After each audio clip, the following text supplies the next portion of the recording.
मशरक़ वुस्ता की जंग जिहड़ी है वो बिल्कुल ही तेज़ होंदी जा रही है हर लंघदे दिन दे नाल। अमरीका और इजराइल दे ईरान दे उत्ते हमले भी मजीद तेज़ हो गए हैं। लेकिन हैरत वेखो कि कल तक जिहड़ा फरौन बन के बैठा सी वो अज बिल्कुल जिहड़ी दुम है ना वो दबा के भजन के बहाने जिहड़ा ना वो लभदा फिरदा है। धमकियां देने वाले हुण रास्ता बदलते पे और वड्डियां वड्डियां जिहड़ियां बड़का मारन वाला अमरीका सी वो हुण ना पिछे हटण दी जिहड़ी कोई स्ट्रैटेजी है ना वो अपनांदा पिया।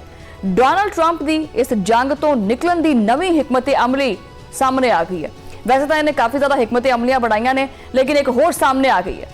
वॉल स्ट्रीट जर्नल ने अमरीकी बहादरी का सारा कच्चा चट्ठा जड़ा ना खोल के रख दिता है। रिपोर्ट ये क्लेम करती पई है कि ट्रंप जड़ा ना किसी तरीके नाल इस जंग तो जान छुड़ाना चाहता है। वो आबनाए होर्मस खुलवाए बगैर ही जड़ा ना वो खामोशी नाल निकलन की तैयारी करता पिया। यानी हुण वो इस चीज़ का भी लोड नहीं लेना चाह रहा कि जी ये आबनाए होर्मस जी ना ये मैं खुलवानी है, नहीं।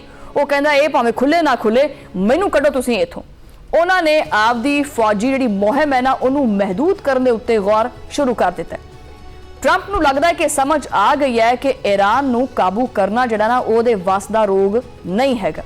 हुण जिहड़ी ओहदी बची कुची जिहड़ी इज्जत हैगी है ना उहनूं बचाउण वास्ते वो हथ पैर मारदा फिरदा है। व्हाइट हाउस का नवा मनसूबा इन्ना कोई मजाई है या समझ लो कि मजायका खेज है कि दुनिया तो ਉਹਦੇ ਉੱਤੇ ढिड फड़ के हंसती फिरती है। अच्छा, ट्रंप चाहता है कि जंग की तबाही का जिहड़ा बिल है वो जनाब जिहड़े अरब मुल्क ने वो भरन, यानी अग भी खुद लाइए और तमाशा भी जिहड़ा ना खुद ही करिए, लेकिन पैसा जिहड़ा है वो दूजा बंदा अदा करे।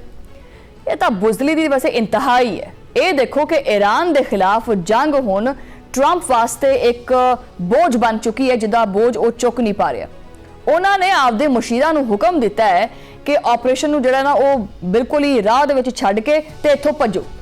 हुण उन्हां दा इरादा सिर्फ और सिर्फ चंद जिहड़े मिसाइल हैगे ने वो मार के ये साबित करना है कि जी उन्होंने बहुत कुछ कर दिता है, कोई बहुत वड्डा जिहड़ा मार्का है वो मार लिया और बड़ा कुछ अचीव कर लिया। जिहड़े तमाम अहदाफ सी वो हासिल कर लिया, जिहड़े भी इन्हां दे मकासद सी वो हासिल कर लिया है और जिहड़ी ईरानी क्यादत है उन्होंने मार दिता है और रजीम चेंज हो गई है। जिहड़ा भी ईरान का जौहरी मवाद सी वो भी मुकम्मल तौर पर तबाह कर दिता है। मगर ये समझ लो कि जी एक बुज़दिलाना जिहड़ी पसपाई है वो साफ साफ दसदी है कि अमरीका का जिहड़ा गरूर सी ना, जो उहदा तकब्बुर सी वो बिल्कुल ही खाक दे विच मिल के मलिया मेट हो चुके। वॉल स्ट्रीट जर्नल्स के मुताबिक ट्रंप जिहड़ा ना वो हुण थक चुका है वैसे, और थकावट अगर तुसीं देखदे हो उहनूं टैलीविजन स्क्रीन के उत्ते ते उहदी थकावट उहदे चेहरे के उत्ते नुमाया तौर पर नज़र भी आती है कि उहदा गरूर टुट गया कि ईरान एक आसान जिहड़ा ना वो हदफ है, ठीक है, लेकिन ईरान आसान हदफ नहीं सी। आबनाए हुर्मस नूं मुकम्मल तौर पर खुलवाना हुण अमरीका दे जिहड़ी पहले मैं गल कीती है कि वो वस दा रौग नहीं हैगा और ना ही उहदे वस विच ये चीज़ हैगी है। और ट्रंप ने जिहड़ा ना 6 हफ्ते जिहड़ी टाइमलाइन दित्ती सी वो भी हुण जिहड़ा ना मजाक बन चुकी है। इस वास्ते ये जिहड़ा बहादुर अमरीकी सदर है इनू अचानक जिहड़ा ना वो सफारतकारी का बुखार चढ़ गया। वो भी टैंपरेचर चढ़िया जनाब 104 का सफारतकारी का।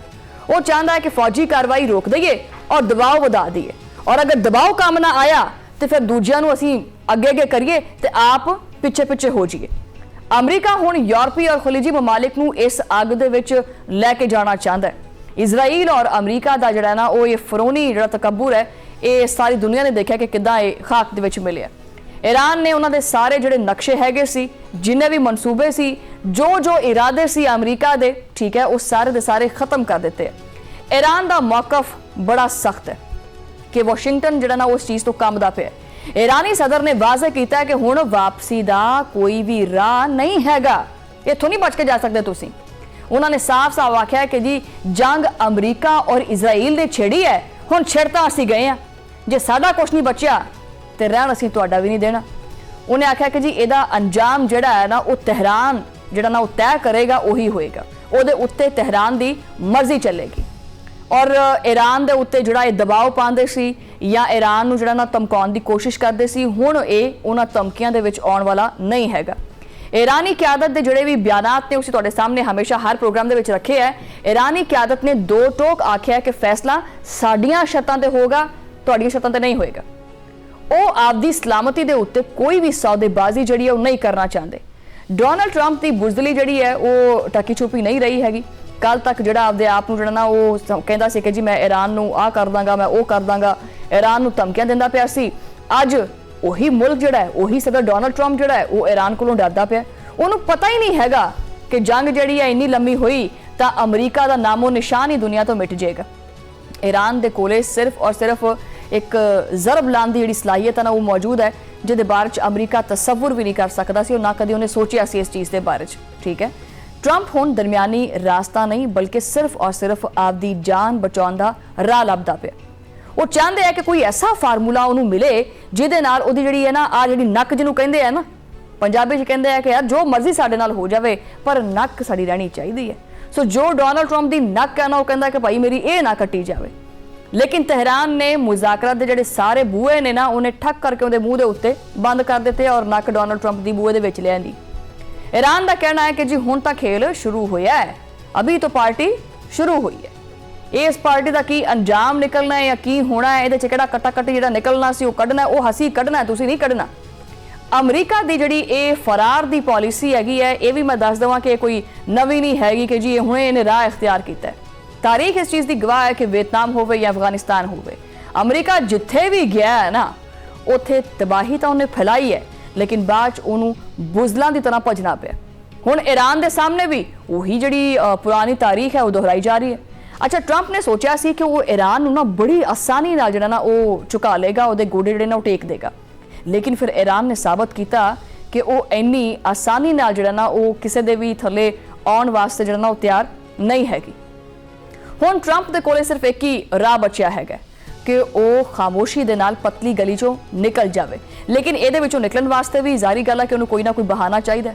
वो चाहता है कि इस मुहिम का बोझ हुण उन्हां जिहड़े इत्तेहादी ने ना वो चुकण। खलीजी ममालिक नूं इस अग दे विच झोंकण दी जिहड़ी पूरी तैयारी है ना वो कर ली गई है, लेकिन की खलीजी मुल्क अमरीका वास्ते आपदी कुर्बानी देने वास्ते तैयार ने? ईरान के दफाई सलाहियतां ने अमरीका के तकब्बुर के जिहड़े परखचे सी ना वो सारे उड़ा के रख दिते। ट्रंप के मुशीर सारे ही सिर फड़ के बैठे हैं कि उफ अब हम करें तो करें क्या, जाएं तो कहाँ जाएं। उन्होंने पता है कि ईरानी मिसाइलों का रुख जिहड़ा ना वो डायरैक्ट जिहड़ा ना वो अमरीकी अड्डियां वाल हैगा। अगर इजराइल ने जरा जिन्नी भी कोई भी हमाकत की तो उहदा खुमियाजा पूरे अमरीका को भुगतना पएगा। वॉल स्ट्रीट जर्नल की यह रिपोर्ट दरअसल अमरीका का एक एतराफी शिकस्त है और इस गल का सबूत है कि अमरीका हुण मिडल ईस्ट का एक कमजोर तरीन खिलाड़ी बन चुके हैं। ईरान हुण जिहड़ा ना वो इस खिते का एक नवा और मजबूत हुक्मरान बन के उभरिया। हुण जिहड़ियां शर्तां ने वो वाशिंगटन दियां नहीं तेहरान दियां चलणगियां, तेहरान दियां मन्नियां जाणगियां। ट्रंप दियां सारियां बड़कां जिहड़ियां हैगियां सी वो हुण तारीख का एक हिस्सा बन के रह जाणगियां। और मज़ेदार इत्थे वैसे गल ये है कि इहदा मुकाबला भी वैसे भारत दे नाल ही बनदा है, ठीक है, क्योंकि जिस तरह भारत अपने आप नूं एक विश्व गुरु जिहड़ा बनाउण दी कोशिश करदा सी, भारत चाहता सी कि जी साडी हाला हाला होवे पूरी दुनिया दे उत्ते। अमरीका भी ये चाहता सी कि जी मेरा डंका चलना चाहिए। उन्हें अपने वास्ते ऐसा खड्डा खोदिया, उन्हें डिगना किसी होर नूं, आप ही जिहड़ा ना मूँह दे वल इहदे विच डिग्गिया पिया। बहरहाल अगे की जिहड़ी है ना आने वाले दिनों में की सिचुएशन होएगी वो भी तुहाडे नाल असीं जिक्र करांगे, उस सारी सूरत हाल का भी वो सिचुएशन भी रखांगे तुहाडे सामने। लेकिन फिलहाल जिहड़ी ताज़ा तरीन सूरत हाल सी वो रखी है तुहाडे सामने।